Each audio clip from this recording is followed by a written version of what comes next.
नमस्कार दोस्तों, आपका स्वागत है हमारे चैनल हॉरर स्टोरी में। यहाँ पर हर कहानी आपको डर और रहस्य की गहराइयों में डूबा देती है। तो चलिए दोस्तों, आज की कहानी शुरू करते हैं। कहानी को शुरू करने से पहले अगर आप हमारे चैनल पर पहली बार आए हैं तो चैनल को सब्सक्राइब करें। तो चलिए दोस्तों, आज की कहानी राजस्थान के ट्रक ड्राइवर की है। कहानी को शुरू करते हैं। राजस्थान की सड़कों पर कई डरावनी कहानियां प्रचलित हैं, जिनमें ट्रक ड्राइवरों से जुड़ी घटनाएं भी शामिल हैं। यहाँ एक मशहूर हॉरर कहानी है जो राजस्थान के एक ट्रक ड्राइवर के अनुभव पर आधारित बताई जाती है। राजस्थान के एक अनुभवी ट्रक ड्राइवर रमेश अक्सर रात के समय लंबी यात्राएं करता था। एक बार उसे जैसलमेर से जयपुर के लिए सामान लेकर जाना था। यह सफर उसे आधी रात के समय तय करना पड़ा।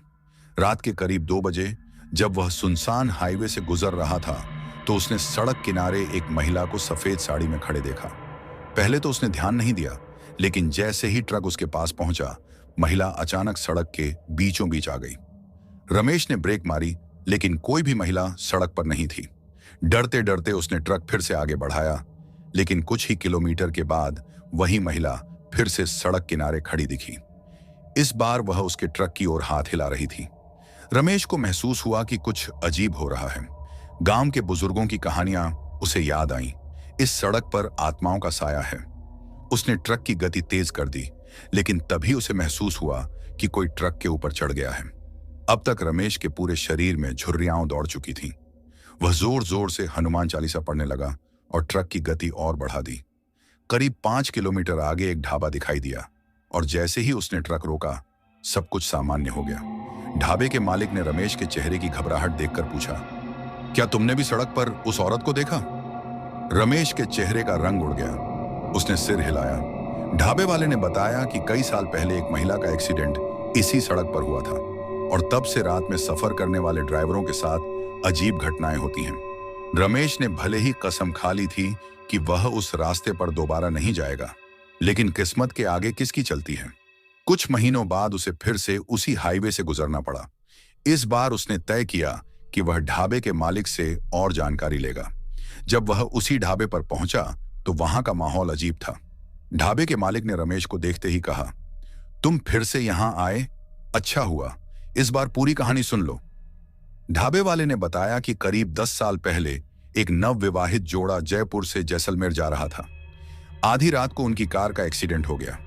पति की मौके पर ही मौत हो गई, लेकिन पत्नी घंटों तक मदद की उम्मीद में सड़क पर खड़ी रही। किसी ने नहीं रोका। आखिरकार उसने वहीं दम तोड़ दिया। कहते हैं कि उसकी आत्मा अब भी उसी सड़क पर मदद मांगती है, ढाबे वाले ने कहा। जो लोग उसे रोकने की कोशिश करते हैं वे कभी अपनी मंजिल तक नहीं पहुंचते। ढाबे पर रात बिताने के बाद रमेश ने सोचा कि अब सब कुछ सामान्य होगा, लेकिन जैसे ही वह हाईवे पर पहुंचा, उसके ट्रक के अंदर अजीब सी ठंडक महसूस होने लगी। उसने शीशे में देखा, पीछे की सीट पर कोई बैठा था। हाथ कांपने लगे, सांस तेज हो गई। हिम्मत करके उसने आगे देखा और ट्रक की गति बढ़ा दी, लेकिन तभी अचानक ट्रक का हॉर्न खुद ही बजने लगा। रमेश ने जोर से हनुमान चालीसा पढ़नी शुरू की। अचानक एक जोरदार झटका लगा और ट्रक बंद हो गया। वह घबराकर बाहर निकला तो देखा सामने सड़क पर वही सफेद साड़ी वाली महिला खड़ी थी, लेकिन इस बार उसके चेहरे पर गुस्सा था। तू फिर से आ गया? एक डरावनी आवाज उसके कानों में गूंजी। रमेश को महसूस हुआ कि अगर वह ज्यादा देर रुका तो इस बार वह जिंदा नहीं बचेगा। जैसे तैसे उसने ट्रक स्टार्ट किया और पूरी ताकत से एक्सीलेटर दबा दिया। जैसे ही रमेश ने गांव की सीमा पार की, सब कुछ सामान्य हो गया, लेकिन ट्रक के शीशे पर उंगलियों के निशान रह गए थे। यह बताने के लिए कि वह सिर्फ कोई सपना नहीं बल्कि हकीकत थी। उस रात के बाद रमेश ने हमेशा के लिए ट्रक चलाना छोड़ दिया, लेकिन आज भी कई ट्रक ड्राइवरों का कहना है कि उन्होंने उस महिला को उसी सड़क पर देखा है। रमेश ने ट्रक चलाना छोड़ दिया, लेकिन उसकी कहानी पूरे इलाके में फैल चुकी थी। लोग अब उस हाईवे पर रात में जाने से डरने लगे थे, लेकिन एक शख्स ऐसा था जो इस भूतिया घटना की सच्चाई जानना चाहता था। विक्रम, एक युवा ट्रक ड्राइवर जिसने भूत प्रेत की कहानियों पर कभी विश्वास नहीं किया। विक्रम को जब यह कहानी पता चली तो उसने सोचा कि यह सब सिर्फ अफवाहें हैं। उसने तय किया कि वह उसी रात उस हाईवे पर ट्रक लेकर जाएगा और सच का पता लगाएगा। रात के 1:30 पर विक्रम ने हाईवे पर एंट्री की। चारों ओर घना अंधेरा था। सड़क सुनसान थी, सिर्फ ट्रक की हेडलाइट्स रास्ता दिखा रही थी। उसने धीरे धीरे ट्रक चलाना शुरू किया। करीब 5 किलोमीटर आगे बढ़ने के बाद उसे सड़क किनारे एक सफेद साड़ी में खड़ी महिला दिखी। यह वही जगह थी जहां रमेश के साथ हादसा हुआ था। विक्रम ने ट्रक नहीं रोका, लेकिन जैसे ही वह आगे बढ़ा, महिला अचानक सड़क के बीचों बीच आ गई। विक्रम ने ब्रेक लगाई और आंखें बंद कर लीं, लेकिन जब उसने दोबारा देखा, सामने कोई नहीं था। वह आगे बढ़ा, लेकिन तभी ट्रक में अजीब घटनाएं। ट्रक का हॉर्न अपने आप बजने लगा। हेडलाइट्स अचानक बंद हो गईं। ट्रक का स्टीयरिंग भारी होने लगा, जैसे कोई उसे पकड़कर रोक रहा हो। विक्रम के हाथ पांव ठंडे पड़ने लगे।